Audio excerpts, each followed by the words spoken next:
What's up guys, it's Amber. Welcome back to my channel, and for all of you who may be new subscribers, welcome to the By Amber Burns family. I'm so glad to have you here. Don't forget to hit that bell button so you get notified every time I upload new videos, because that's what you're here for, new videos. So it's been a while since I've done a favorites video, and when I say a while, I mean basically a year. So I thought I would just kind of compile some of my favorites from the first half of the year, since we're just about in July, and show you guys some things that I've been loving. So I've broken things down into a few categories, from TV to books and skincare and beauty. So I know this is going to get a little bit lengthy, so rather than me just ramble for a 20-minute intro, let's just jump right into the video. So starting with the TV category, since that's the thing I don't have anything to physically hold up and show you guys, I want to call out two shows that I watched recently and instantly could not wait until I got more of.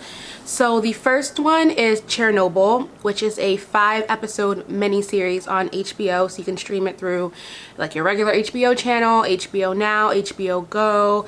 You can always use that free trial workaround if you just want to watch this show because you already watched Game of Thrones and don't have HBO anymore. I get it, girl.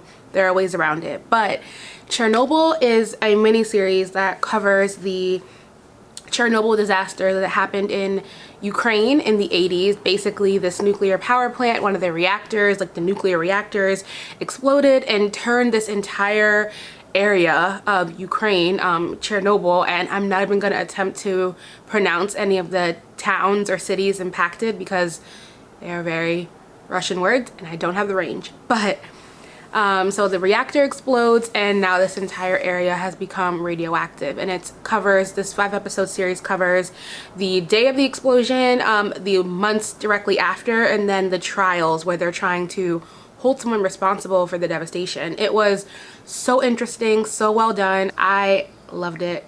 Highly recommend. The next show I want to chat with you guys about is a Netflix original series, and that is Dead to Me. I feel like at the start of the summer, Netflix just dropped a ton of new originals that were all super good. I haven't gotten through most of them yet, but I did get through Dead to Me, and it was so good, so funny, just a good, I don't want to say lighthearted because it's kind of not heavy, but the topics introduced in it are a little bit more serious, but it was just a good, bingeable, quick show for me. I had a good time. It was a good time. So basically these two women meet at a grief counseling meeting, both talking about the loss of one woman, a husband, the other a fiance. And as they get to know each other and kind of bond over their mutual losses, they find out that there's a lot more to each of their stories that meets the eye, and they're way more intertwined than we first realized. So as each episode progresses, we realize something that connects the characters before the characters have those realizations themselves. So it's you know way more than they do, and as things are happening, you know background and bad things that they don't know, and it's a great time. I really like the characters. I thought that the show had a lot of relatable moments as well, and it was just well done. Netflix is killing it on the originals. Ugh. I guess they saw that we were all sitting on the edge of our seats for Handmaid's Tale, and they were like, we have to give the girls something for the summer, and they delivered. Alright, so that's all for TV. Moving into the books category. The first book I want to talk about is by one of my favorite author duos of all time. I've read almost everything that they've written, minus some of their super early works, and have never read a book by them that I did not love, and that is Christina Lauren, and I just read their latest release, The Unhoneymooners. So The Unhoneymooners follows two characters, Olive and Ethan, who hate each other, basically. So Olive is a twin, and her twin sister is married to Ethan's brother. At their wedding, everyone eats this seafood buffet. Her sister is known for getting great deals on things, so she gets this amazing deal on a seafood buffet for her wedding, and everyone who eats it gets incredibly sick. Everyone gets food poisoning except for two people who didn't eat the buffet, Olive and Ethan. So now there's this beautiful Hawaiian honeymoon up for grabs, and her sister doesn't want it to go to waste, so she offers it to Olive, but Ethan's brother also offered it to him. So because Ethan has the same last name as his brother, and Olive and her sister are twins, so they look exactly alike, and she can easily take her place, Olive and Ethan go on the honeymoon together, and romance ensues from there. And oh my goodness, did I love this book.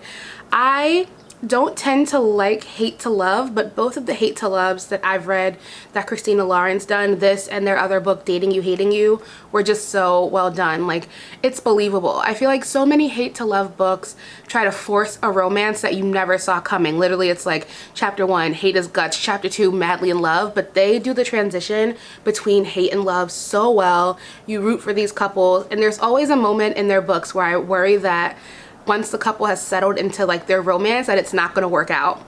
And even though I know the books always end with them coming together, I like freak out like, oh my god, are they? And it's always because of like a miscommunication, but I'm always like, oh no, what if they don't end up together? I love them so much together now and they're not going to end up together. But as most romances end in romance, I probably shouldn't freak out about that as much. But this was so well done, and also one beautiful cover. Like, look at this cover. So tropical and fun. But yes, if you're looking for a good, I would say, beach read or vacation read, definitely pick this one up. I love Christina Lauren. They literally can do no wrong. The next book I want to talk about is one that I just finished a few weeks ago, and that is With the Fire on High by Elizabeth Acevedo. I read The Poet X by Elizabeth Acevedo right before this one actually, and really enjoyed it. That book is written in, I guess, like more traditional like poetry, so each chapter or section is more of a poem, and this book is written in prose, so it's not a traditional novel still, but kind of has that poetry read to it, and it was so good. We follow our main character Imani, who is 17 going on 18, about to go from high school to college. She's a teen mom, lives at home with her grandmother. I didn't know before I started reading this, but the book is actually set in Philly, which was very cool to read. So she goes to a specialized high school in Philly where she's preparing to graduate, and at the beginning of her senior year, they're offered a special culinary class, and Imani has like this affinity for cooking. Everyone says that her cooking is magic because when she gives people food, it causes them to have these like very emotional responses, and it triggers memories and feelings that they've had before. So in the book, we kind of get to see her grow in her passion and talent for cooking, and there's also like a cute little romance in here, a little bit of travel, like another really good vacation read. It was a quick read because it is written in prose. I love this book, and also another beautiful cover. This is a great year for pretty covers. Both of these books are 2019 releases, but yeah, I will definitely be reading anything that Elizabeth Acevedo publishes in the future because I just think she does such a good job with expressing through non-traditional novels these incredibly complex and beautiful main characters. Oh, I need to show you guys the actual book. You take the dust jacket off, which is beautiful in and of itself, but then look how the naked book looks, and I just realized it was upside down, but look how beautiful this book is with no cover. Like, I would sit this on my coffee table. It's so pretty. So pretty. Beautiful colors, all the fruits, like, can't get enough. And the last book I want to talk about is one that I mentioned in that big reading wrap-up I posted a few months ago, I think maybe in April, and that is Queenie by Candace Carty Williams. I always forget what the order of her last name, but it's Candace Carty Williams. The book is Queenie. I got it through Book of the Month, but obviously you can buy it through wherever. Queenie is set in the UK, and it's about our main character, Queenie, who is kind of going through a quintessential millennial 20-year something midlife, quarter-life crisis, coupled with incredible emotional and mental health issues. So Queenie's going through a really tough breakup. She's kind of trying to find herself, figure out who she is outside of that relationship, a little bit of denial around the true end of that relationship, and also learning how to manage her mental health and what it's like to live with anxiety. I related to this book way more than I wanted to, and I read this book back in like March, and now that it's almost July, I've had time to really think about it, because when I first finished it, I think I gave it a 3.5 out of 5 stars, but the more that I've had time away from it, the more I realized I connected with this book so deeply, and it had a lot of sentimental value that I didn't really realize at the time, because I think a lot of what Queenie's going through in the book I was going through while I read it, and it was interesting to kind of hover above feelings you're experiencing in real time through a book. Usually it's like, oh, I went through that years ago, but I was kind of going through it with Queenie. So this book is kind of special for that reason, and I think that because of that I need to bump my rating a little bit, maybe to a 4.5 out of 5 stars, because it wasn't perfect. It does drag a little in the middle for me, and it's a pretty short read. So short reads, I think, tend to either go too fast or they kind of slow you down just to get you to the other end, and this book struggled a little bit with that, but I really enjoyed it. I'd like to think I'm not as cringy as Queenie. She does some things and makes some choices where you're just like, please don't do that. Oh, you're doing it. Oh, you did it. You can also really relate to her and feel with her and for her, so highly recommend this book. Definitely check it out. Okay, moving right along, let's talk about some beauty products, starting with two of my favorite products from Glossier. The first one is one that I thought would be very overrated. I'm actually including it in another series I'm working on for the blog, so you'll hear more about it, because I definitely bought it because I was influenced, but I'm obsessed with this product now, and that is the Glossier Solid You perfume. You is Glossier's custom perfume. They have the regular like spray fragrance and then the solid version, which is what I have, and basically it adapts to your natural scent, your natural pheromones and body temperature, and it smells different on everyone according to Glossier. And I've smelled it on a few people other than myself, and I can definitely say it does smell differently on everyone. And as you can see, this product was super loved. I am scraping at the bottom, about to order a second one now. So this lasted me, I would say, maybe like 4 or 5, 6 months. Maybe I would say before I started really scraping pan. It smells so good. Before I started scraping pan, probably around like the 4 to 5 month mark, which is great because I use it every single day. You apply it just like you would apply any other fragrance, you know, just like a little bit on the wrist, behind the ear. What do they say? Anywhere you want to be kissed, you apply perfume. And it lasts pretty much all day for me. I never wore it when it was like super hot out and I was like walking and sweating a lot, but I could see this withstanding some pretty tough days. I love how it's super small and compact, so it's really easy to throw in your bag and just go and travel with. If you are worried about like traveling with a fragrance and you don't want it to break in your luggage or break in your bag or whatever, this little guy is the thing to pick up. And the scent is just, I can't even describe it. I don't really care for floral scents too much, and this is definitely the opposite of that. It's very warm. I think it has notes. I will put in the description box a link where you can read exactly what notes are in the fragrance, but it's very like jasmine and warm ambers and things like that. So right up my alley, but I will be repurchasing this product until they discontinue it, and then they need to tell me before that so I can buy it in bulk. I think this solid version in this size, there's only one size of the solid. I believe it retails for $22 and it is worth every penny. Love this product. The next Glossier product I want to talk about is the is the Cloud Paint, which is their like cheek and lip and eye color stain. Basically it is a cream blush that can also be used on your lips and eyes. I have it in the color Dawn, which is like the coral orange color. And this has been my go-to product to use as a blush since I got it. I've only recently started alternating and trying out other blushes, but I just love this color on me so much. It's a nice, true, very pigmented coral. It's very buildable, so you can go with a very subtle flushed look or build it out to be a little bit more dramatic if that's what you're going for. I love how sun-kissed it makes you look. Like this with a little highlight is truly all you need, and I'm out the door and I feel so put together and so fresh. And I always get comments like, oh, you look just so flushed, and I'm like, yeah, it was my walk to work. No, it was this.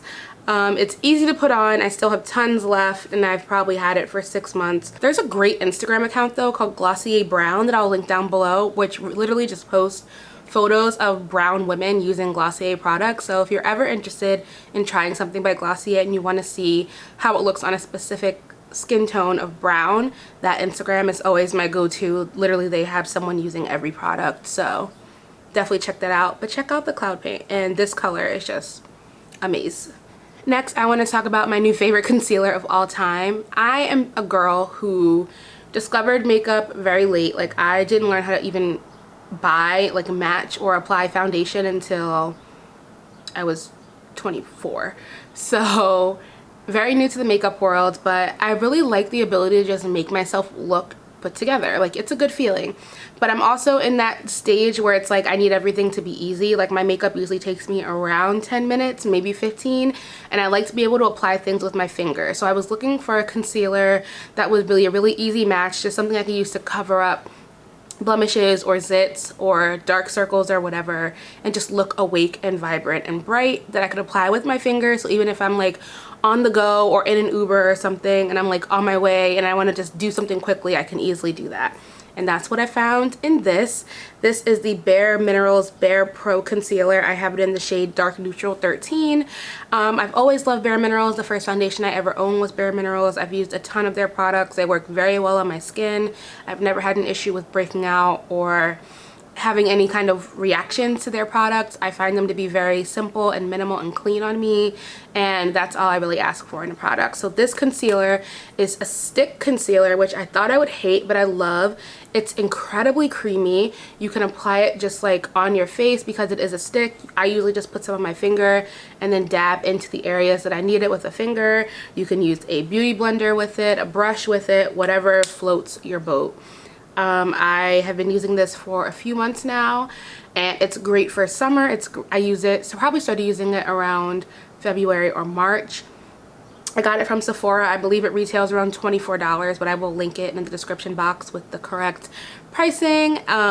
But yeah, I love this concealer. They had quite a few shades available as well. So if you're in the market for a really easy to use on-the-go concealer, definitely check out the Bare Minerals Pro Concealer. Next beauty product I want to talk to you guys about is their Real Mascara from Benefit. I, for a long time, was using the Better Than Sex mascara by Too Faced, which I liked until I tried this one, and then I realized this is the truth. I'm wearing it right now. So there's your test. I don't know, do the beauty girls get like close to the camera to show you mascara? I don't know. I'm not a beauty guru. I already told you that. But I love this mascara. The brush is like a little bit harder, but not like to the point where it hurts to put your mascara on. It lasts all day. Definitely true waterproof, but still no problem taking it off with like my makeup remover. I usually use like a micellar water or something, so I'm not like scrubbing for hours getting my mascara off. It comes off super easy with a remover, but stays on all day. Great length, nice volume, not a ton of clumping, if any, because the brush does a good job of kind of spreading it out. The truth is in the brush, and this brush is just really good at giving you a nice clean application that isn't going to leave you really clumpy, or you know, it does a good job. Alright guys, so that is all of the things I have to show you. I hope you enjoyed this favorites video. If there are any shows or books or products that you've absolutely been loving lately, definitely leave them to me in the comments. I'd love to know what you guys are trying out and maybe give them a try too. And if you try anything that I mentioned in this video, be sure to comment and let me know, or shoot me an email or a DM. I love hearing from you guys when you try out things that I've shared with you, especially when it's things that I really love. Like all of these products are things that I definitely highly stand by, really love, and hope that you guys all check out when you get a chance. Thanks for watching this video. Be sure to subscribe if you haven't already. I post new videos every single week. Hit the bell button so you're notified whenever a new video goes up, because I don't want you to miss any of them. Be sure to connect with me on social media. I will leave all of that info in the description box, as well as links to everything I mentioned in this video. As always, the description box always has any links or follow-ups or any other things that you need. And oh, before I let you guys go, one last favorite is my new Illustrated Amber. I'll plug her here because she's adorable. Thank you so much to Sheena of She Meets City for designing that for me. You, well, more than exceeded my expectations. So if you are ever in need of illustration work or logo work, branding, anything creative, definitely check out Sheena of She Meets City. I will plug all of her info below. I hope you enjoy the new intro that's at the beginning of all my videos now. It wouldn't be possible without Sheena's amazing artwork. Thank you so much, girl. You really, you did that. But yeah, thank you guys for watching, and I will see you all in the next one. Bye.